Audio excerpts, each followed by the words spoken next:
Thanks so much for joining us for CBN NewsWatch. I'm Ephraim Graham. And I'm Caitlin Burke.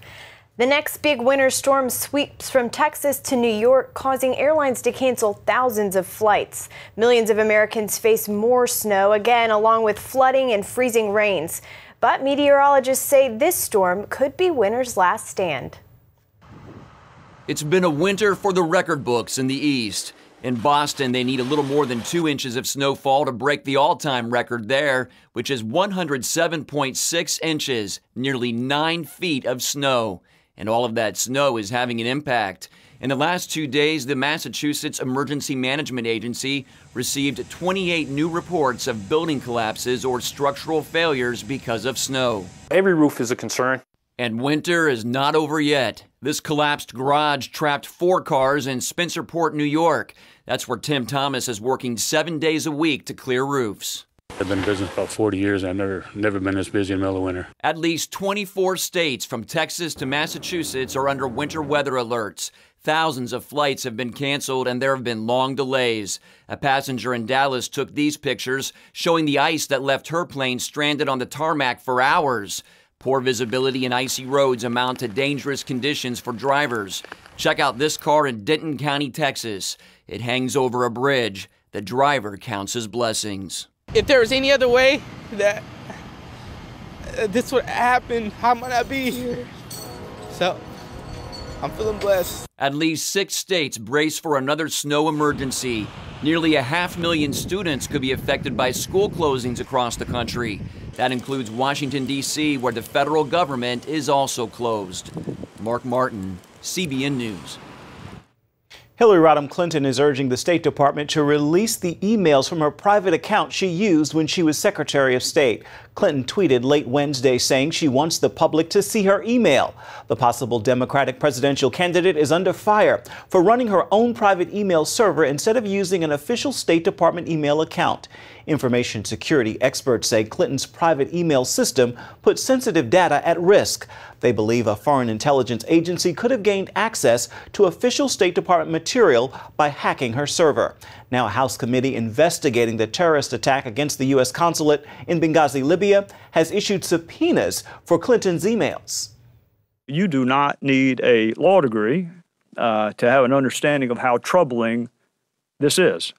There are chain of custody issues. There are preservation of materials and documents issues. One should also be concerned about the national security implications of former Secretary Clinton using exclusively personal email accounts for the conducting of official U.S. foreign policy.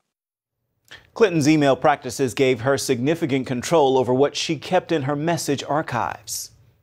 The fate of the tax subsidies connected to the Affordable Care Act appears to hinge on the votes of 2 conservative justices, John Roberts and Anthony Kennedy.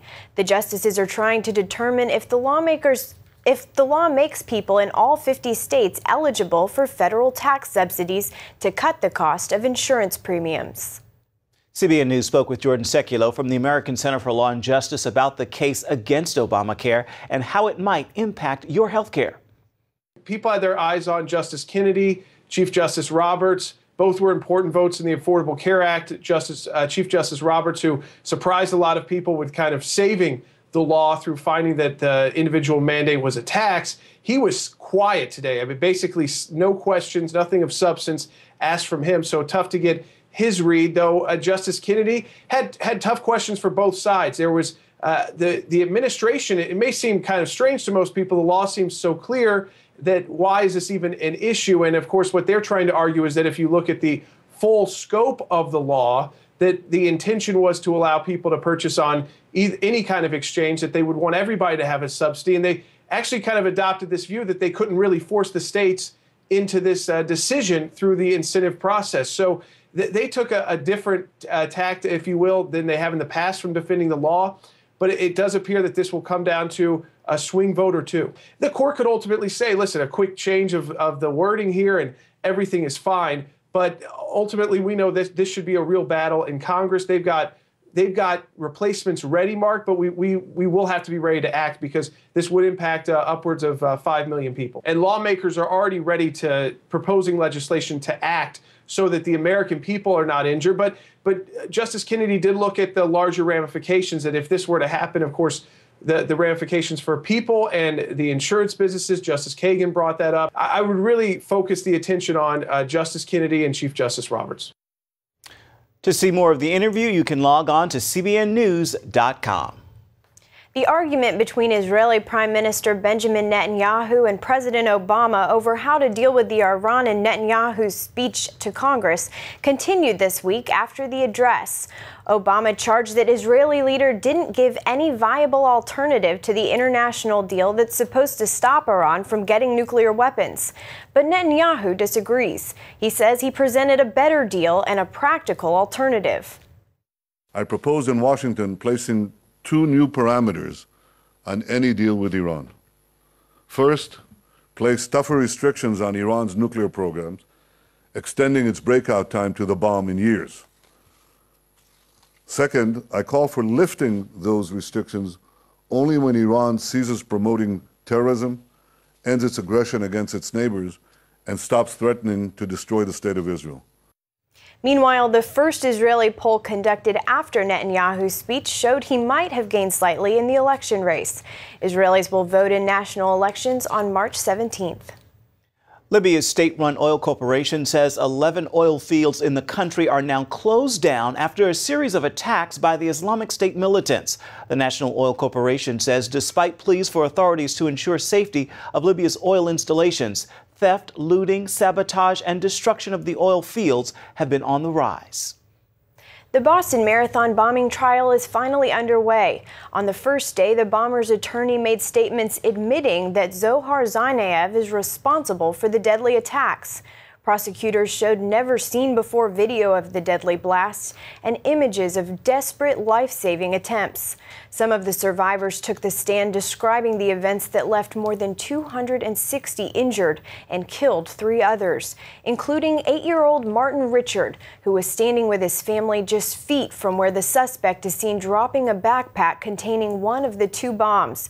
Tsarnaev's lawyers say he was coerced by his older brother, a defense they hope could help Tsarnaev avoid the death penalty. Given the amount of evidence the government has, I would suggest it's the only strategy. Tsarnaev is facing 30 federal charges, 17 of which carry a possible death sentence. America's ambassador to South Korea is in stable condition following a knife attack at a breakfast meeting in Seoul.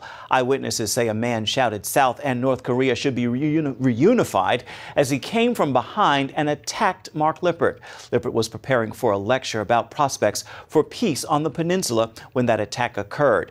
Police arrested the knife-wielding attacker. A Canadian pastor has been missing in North Korea for more than a month, raising fears he may have been detained. A spokeswoman for the Light Korean Presbyterian Church in Toronto says Pastor Hyun Soo Lim traveled to North Korea on January 31st as part of a regular humanitarian mission, but neither his family or the church have heard from him since then. A ministry friend in South Korea told the AFP North Korean officials invited Lim to Pyongyang before he lost communication. 4 American missionaries who were detained in Venezuela are finally back home in North Dakota. The group is from Bethel Evangelical Free Church in Devil's Lake.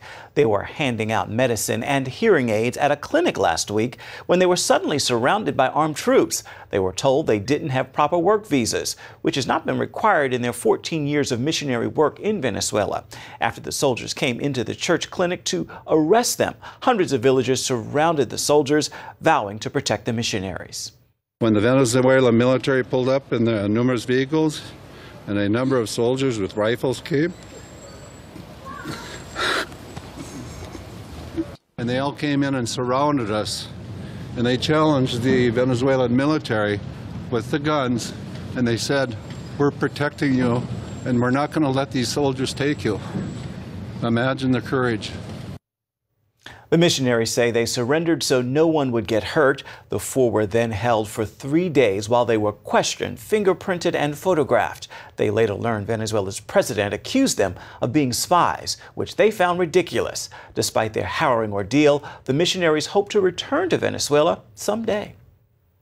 Liberia could be Ebola-free in 42 days. The last patient infected by the virus released today. Officials say there are no other confirmed cases of Ebola in Liberia. The head of the incidents management system encouraged Liberians to stay committed to the anti-Ebola regulations. The outbreak in Liberia was discovered a year ago. Since then, nearly 10,000 deaths have been reported. Coming up, this black metal contraption could save the lives of children in Indiana. Stick around, we'll explain how.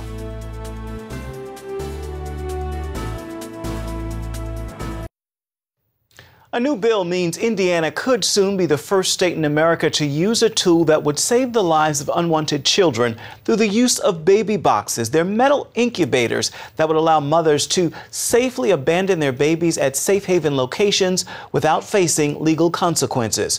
Joining me now from Fort Wayne, Indiana, to explain more about the boxes and the bill is pro-life advocate and creator of the Safe Haven Baby Box, Monica Kelsey. Monica, thank you so much for being here. Why do you think the baby boxes are a necessity in your state?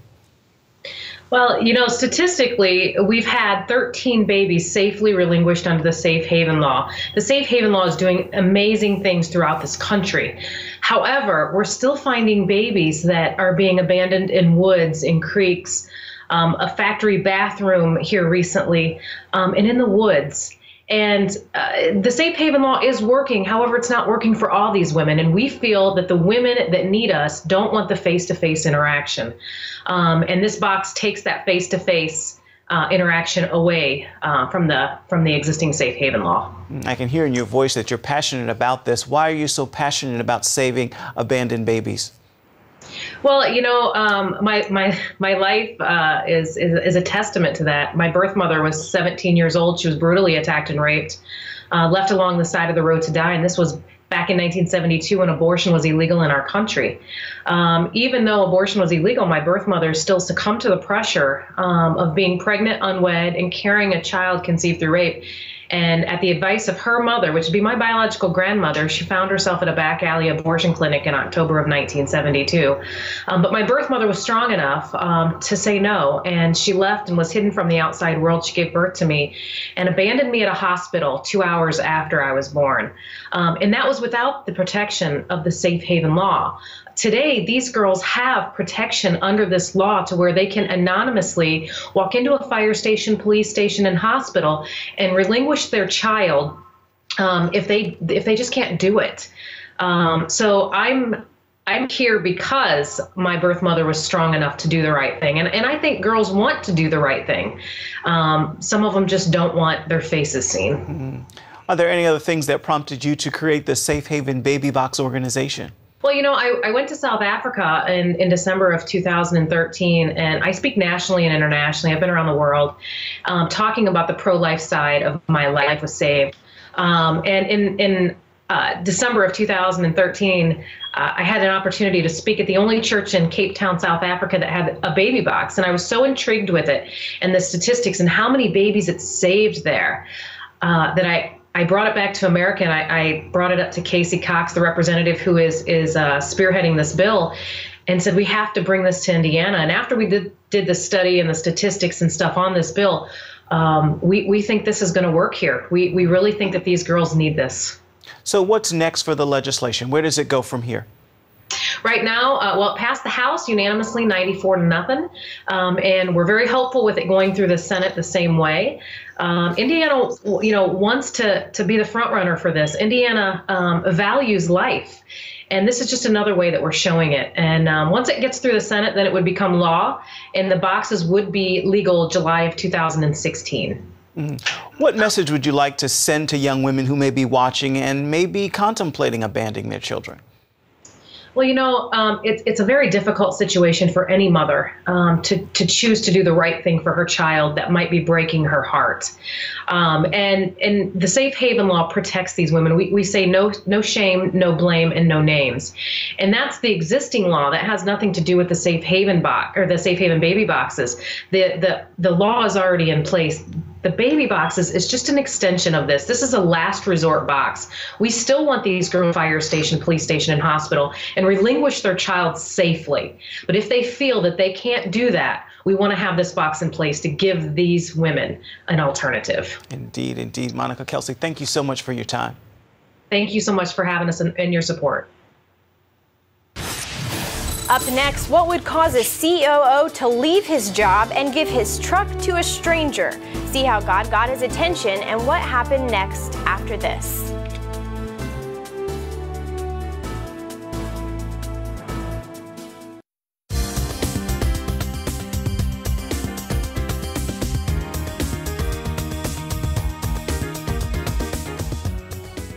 Well, despite what you may hear in the media, America remains a deeply religious country. About 80% of all people call themselves Christians. But how many of them live up to that claim? John Jessup introduces us to a man on a mission to encourage people to not only talk the talk, but walk the walk of Christianity. Mike Phillips is a loving husband and a devoted dad. And not long ago, he was also a successful businessman, the chief operating officer of one of Louisiana's fastest growing high-tech firms. Then he took a leap of faith. God began to affirm me. He had me give my truck away to a stranger in a donut store parking lot. I was just going through life, doing the best I could. And then God just got a hold to my heart and said, I have something that I want you to do. With no income, financial support, or formal Bible training, he launched a Christian ministry challenging believers to fully walk with Christ, a mission that tested his own faith. He let me know, you're not all in. There's an area of your life that you have withheld from me. I was trusting in the provision he had given me instead of trusting in him as my provider. And those closest to him. It's one thing to be the person that God gave this vision to, and it's another thing to be that person's spouse. I thought I was faithful before, but now I know what it really means to be faithful. Mike's wife, Cherie, says they knew early on their lives wouldn't follow an ordinary track. Even on those tough days, you think about, we knew way back then that there was something else. Mike cashed in all of his company's stocks to fund his calling. He even gave away his truck to someone who needed it more, all to reflect his renewed commitment. He believes if America's 230 million self-identifying Christians did their part, it would lead to national revival. Born and raised in the Bayou State, Mike Phillips is launching his All In campaign from right here in Louisiana to mobilize Christians around the country to show the love of Jesus Christ to others. And he's tying it to a date on the calendar that he believes shows the ultimate example of love. What better way to introduce the country to an authentic Christian movement than by challenging them on Good Friday, the day that Christ served us, to serve others and love others. And so we're just challenging Christians to get up that day and to find someone to love and to serve. It could be buying a cup of coffee. It could be going and searching for somebody whose car's broken down on the side of the road. He says there's no act too big or small. And when they're asked why are you doing this? Why are you serving? What are you doing? The answer is simple. It's because I'm all in. I'm an authentic Christian and I'm serving because Jesus Christ served me. Things are starting to take shape. He's developed an app so Christians can share what they've done, upload videos, and keep track of their service. Several well-known athletes, performers, and government leaders back the campaign. What intrigued me about this is that sometimes Christians are known for what we're against. We're not known as much for what we're for. And when this concept came of doing good on Good Friday, I thought, what a great way to do something positive, uplifting. It actually helps people, does something charitable and kind. We need more of that. Who's with me? Mike's main message, authentic Christianity, is about making a difference in people's lives. When you're fully committed to Jesus Christ, he changes your heart and you can't help but love others. It becomes your purpose. It becomes what you're about. But we don't see that going on. We see people living selfishly. And church leaders agree. You look at the divorce rate, you look at people quitting their jobs, dropping out of school. People, they give up. They're not living all in. They're not fully committed to what they do. And the people who are fully committed, many of them are committed to the wrong things. Mike believes this all-in movement will change people's perception about Christianity. We'll be white and black and old and young and Democrat and Republican, and we'll span every Christian denomination, and we won't agree on every issue, but we're held together by a common set of values and a single purpose, and that's to show the love of God to other people. Everybody had good days. John Jessup, CBN News, New Orleans, Louisiana. I applaud that effort. Beautiful. Definitely. I'm so happy that he listened to God and is Indeed. spreading that message. Let's spark a revival. Stay with us. We'll come right back.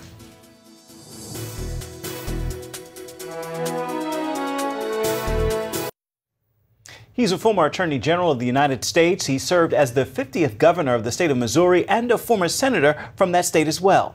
And Tuesday, John Ashcroft was honored for his 10th anniversary as a distinguished professor at Regent University. I am so grateful that as he retired from the office of Attorney General, that he graciously consented to come and be a distinguished professor at Regent University. And as our dean has pointed out, we had no conception. Not only is he a great politician, not only is he a servant of Missouri, not only can he sing country western music, but he's a tremendous teacher. And his students love him. So great to see such a high-profile public servant on the faculty at Regent University. That's it for now on CBN NewsWatch. You can find more of our exclusive coverage of the issues you care about most at cbnnews.com. We'd like to hear what you think about the stories you've seen here today. You can do it on Facebook or at CBN News on Twitter. Hope you'll join us again right here next time. It is Thursday. Make it a thankful one.